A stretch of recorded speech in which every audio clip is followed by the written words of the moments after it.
Some may describe Valeria as Conan's girlfriend, but that would be a criminal understatement and injustice to who she really is. Best friends with hardship, misery, and death, Valeria's childhood was anything but smooth. Yet she didn't stop believing in herself and did everything in her power to take control of her life. She would go on to become a successful pirate, assassin, and sword fighter. So this is her story. This is Valeria. But before we go into our explanation, we have a very small request. If you like our content, please support us by subscribing to our channel. This is a small click for you, but for us it means a lot. Thank you. Let's begin.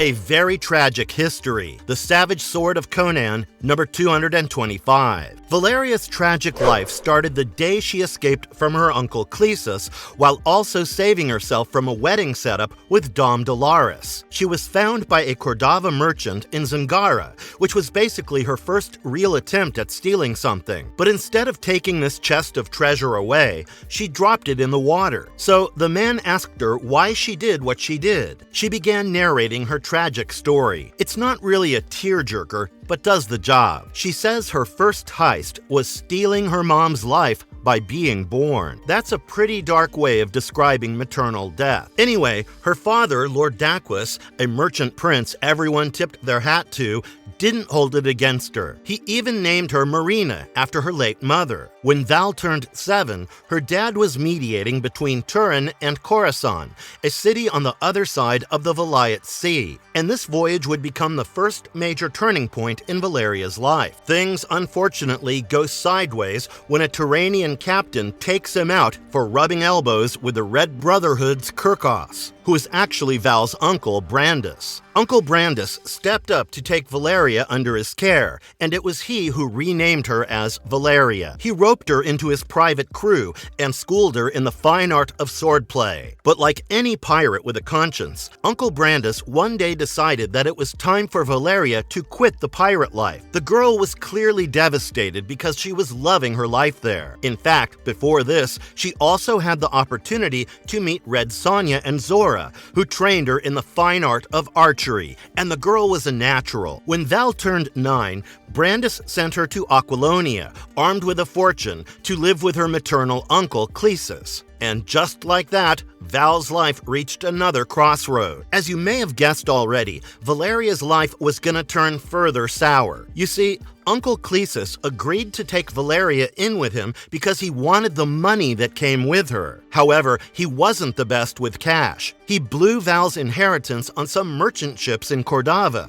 which, got totally wrecked by Barachan pirates. Desperate to make a buck off Val, he decides to trade her to Dom Dolores, the city's richest man, for a chest full of treasure. The night before she's supposed to marry this guy, Val finds out her price has arrived. She sneaks onto the ship and chucks the jewels into the water in the hopes of scrapping the deal that the men made. But then she gets busted. But the man reminds her that Dom Dolores would still take her in marriage and every way because he was destined to lose the gems anyway, and Clesus would call it good riddance if Valeria went away. With the knowledge that she was still on the hook for marriage, she asked the man to let her join the crew. And after a little convincing, he agreed. She chops off her hair and wears a man's clothes to look like a man, because women were not allowed to join such crews. However, that ship also gets hijacked by the Red Brotherhood, and that's how she would meet a certain long-haired barbarian.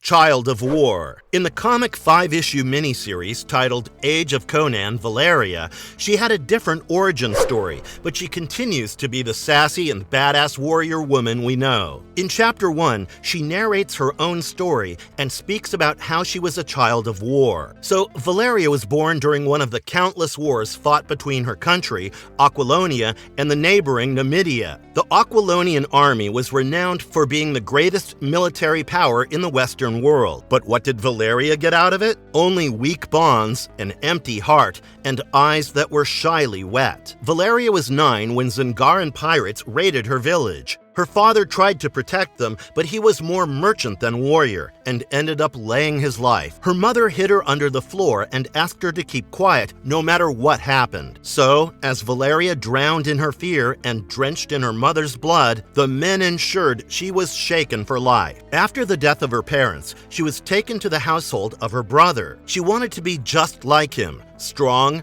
brave, afraid of nothing and no one. But tragedy was her constant friend. Valeria's brother Cassian was a member of the king's guard, a highly honorable position. After having a sword forged by the town's blacksmith, Cassian and his friend and colleague Antonius found that Valeria had run away. Again. I mean, the girl only went after a couple of stray kittens, but Cassian was angry. He did not wish to babysit Valeria all the time when he had other important duties as a king's guard. He was just cribbing about it to Antonius, but Valeria heard the conversation and was truly heartbroken. Antonius asks Cassian to go home, telling him that finding a little girl is no task for a sworn knight of Aquilonia, and promises Cassian that he will find Valeria himself. Antonius finds the girl and explains to her that Cassian did not hate her. She was his only family, and he probably needed her more than she needed him. But it wasn't long before Valeria found a hooded figure murdering Cassian. Valeria asked a dying Cassian who it was, but the man only said, "Find Cassian," before drifting into his final sleep. Valeria's childhood taught her that trust only opened the doors to betrayal, and the sword used to kill Cassian belonged to Antonius. The girl had faced enough losses in her lifetime, especially her youth, and as an adult, she decided that she would do whatever it took to make sure that she did not lose any more. It took her years to hone her skills and to find clues as to where her brother's murderer might be. It's been a while since the incident, but Valeria was back where it all started. She arrived in Tarantia to meet the blacksmith named Lawrence, who had forged her brother's sword. Instead of Lawrence, she bumps into his son, who initially mistook Valeria for a killer and attacked. After clarifying who she was and why she was there, the young man told her that she should return the next morning, as Lawrence was not available currently. Naturally, she goes back to her lodging, but gets an unruly visit from another hooded figure who asks her how she got a hold of a Mitran knight's sword, especially since she was just a girl. And that's where the issue ends. For those who aren't really accustomed to the Hyborian mythology, Mitra was one of the major gods.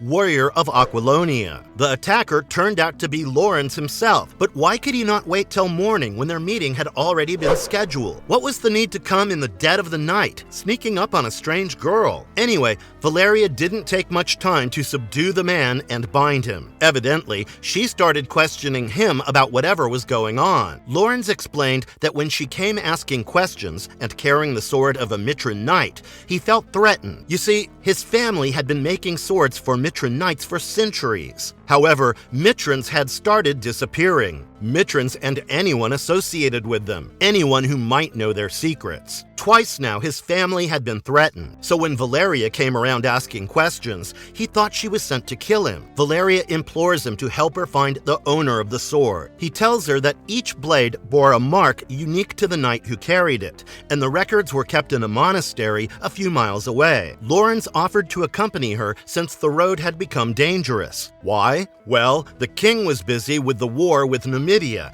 and did not pay attention to dispensing his kingly duties. However, Valeria refused. The girl never was into seeking any help from others and found herself capable of self-protection. She left for her destination, the monastery. Now, as far as what she told Lawrence, she didn't exactly lie to him. She did wish to find the original owner of the sword. Of course, she has no intentions of saving Antonius and wanted to murder him. But was Antonius really the culprit? Unfortunately, she was captured by 3 barbarians. And let's just say, they did not have good intentions with her. Although Valeria manages to kill the men, she is grievously injured in the fight. She finds herself bleeding, injured, hurt. Interestingly, it was Antonius who had trained her in sword fighting, something Cassian always found surprising. Antonius had once told Valeria that she might never become as strong as men, but that did not mean she could not outsmart men, and that's what she had done today. Anyway, after the battle was over, she finally managed to knock on the doors of the monastery. A Mitran monk opened opened the door,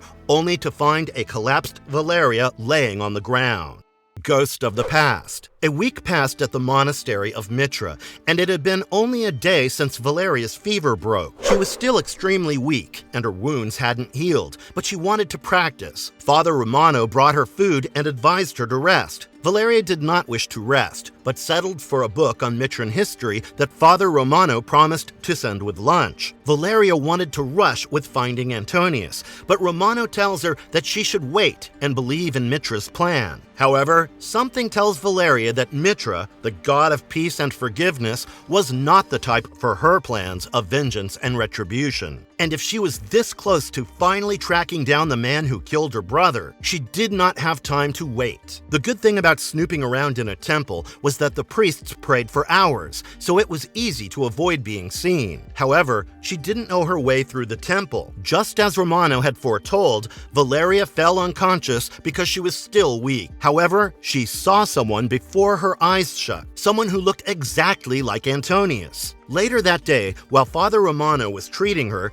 the monastery came under attack. The king's men had set the place on fire because they believed that the monastery was giving refuge to a traitor. The fire brought back memories of the past to Valeria. Death was once again standing before her. Blood had never bothered her, and she was happy to help the wounded with bandages. However, the sight and smell of what fire could do to someone hit her like a wall. Suddenly, she was right back in her village as a little girl, and in the denizens of the monastery. She could see people from her village being killed and burned by the pirates. She wondered why men had to be so cruel so as to attack a place of peace, a sanctuary. She knew that she couldn't just let things happen. She had to know what kind of depraved soul would wage war on the helpless. If there was a battle to be fought, she was ready. And what does she find? Well, yes, she saw Antonius standing with Romano, and at the sight of him, everything faded away. But something else drew her attention as well. Another blast from the past. Blasius, the king's military man, was the one leading the attack. He gives Romano 24 hours to give him the apparent traitor, Antonius. Valeria remembers that Blasius used to be a regular visitor at her house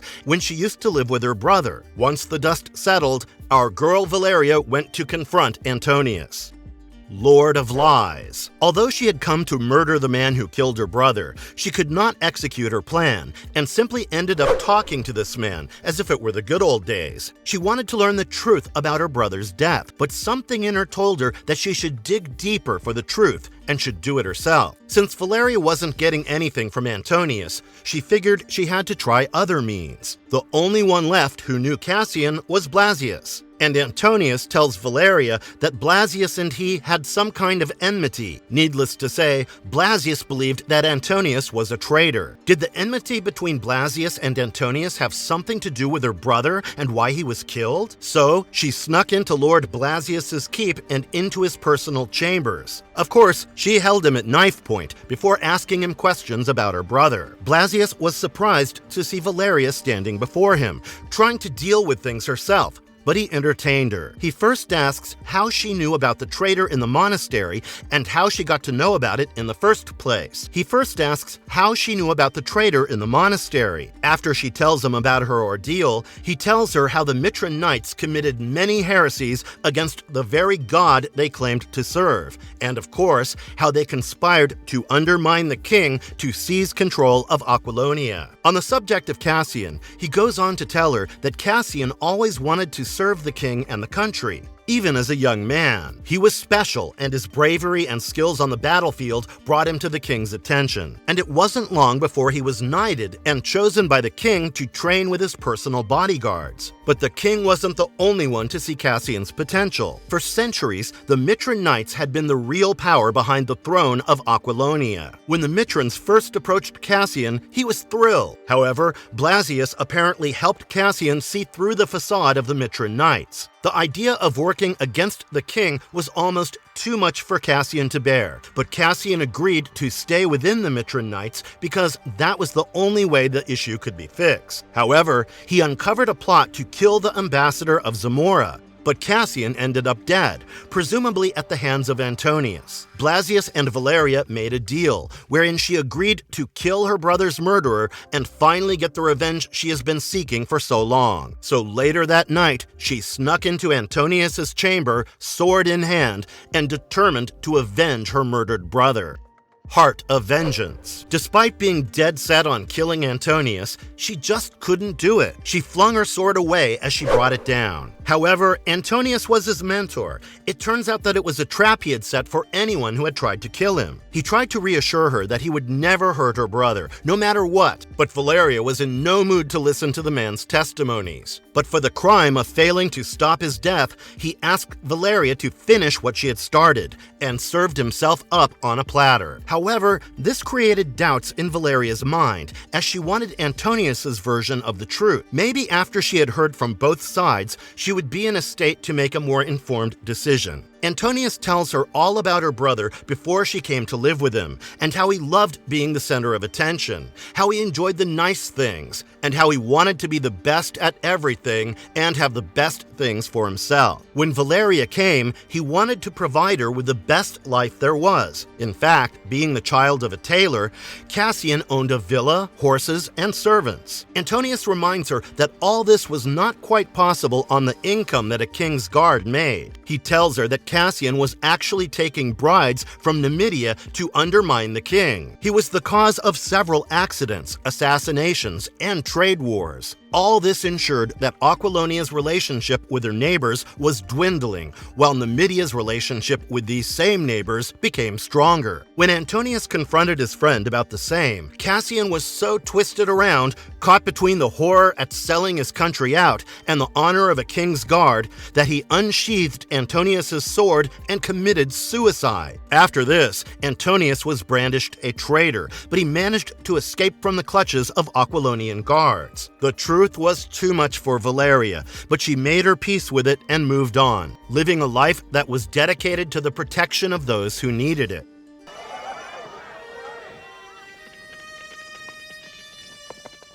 Valeria becomes the love interest of Conan the Barbarian. In Red Nails, Valeria flees from a predator after saving herself from sexual assault and joins forces with Conan in a jungle that was fraught with dangers. By dangers, I mean even creatures like a dinosaur-like dragon. However, they outwit this dino dragon with poison. They then stumble upon Xochitl, an isolated city rife with factional conflict. Welcomed by rulers Olmec and Tessella, Valeria quickly understands Tessella's intentions towards her for a ritual that, let's just say, wasn't going to turn out well. The climax sees her and Conan battling Tessella, with Valeria ultimately ending the sorceress's life after a tense, high-octane fight. Of course, she was aided by Tolkemec and his magical scepter, which left Xochitl deserted. In the 1982 film Conan the Barbarian, Valeria is portrayed with qualities from both her original character and Belit, another figure from the Conan saga. She meets Conan and Subotai in Zamora,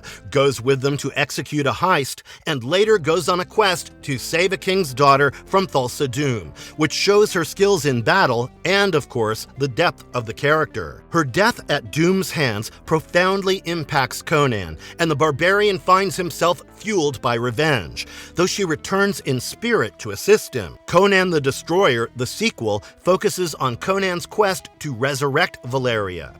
Just how powerful is she? Valeria's not your average damsel. Yes, she often finds herself in distress, but she knows how to take care of situations, people, and pretty much everything. She prefers the bros over the gals, not because she's got beef with her own kind, but because she's all about breaking those age-old chains that try to limit and box women in. She's her own boss and moves in battle and life with a kind of swagger that's all her own. When it comes to fighting, Val's in a league of her own. She's got this blend of strength and speed that outmatches most guys, coupled with sword fighting skills that are as beautiful as they are deadly. Whether she's shutting down a would-be attacker or teaming up with Conan, she's nothing short of a warrior queen. We just saw how Valeria took her initial training by some amazingly skilled mentors before honing her skills all by herself. I think Robert E. Howard describes her best when he says, Her whole figure reflected an unusual strength without detracting from the femininity of her appearance. She was all woman, despite her bearing and her garments. So that was Valeria for you. I'm glad I got the opportunity to explore her story, but I do feel that she could have been somewhat smarter as a person. I mean, you don't really have to fight all your battles alone, right? A little help never hurts, and what doesn't bend breaks. What do you think? And if you liked our content,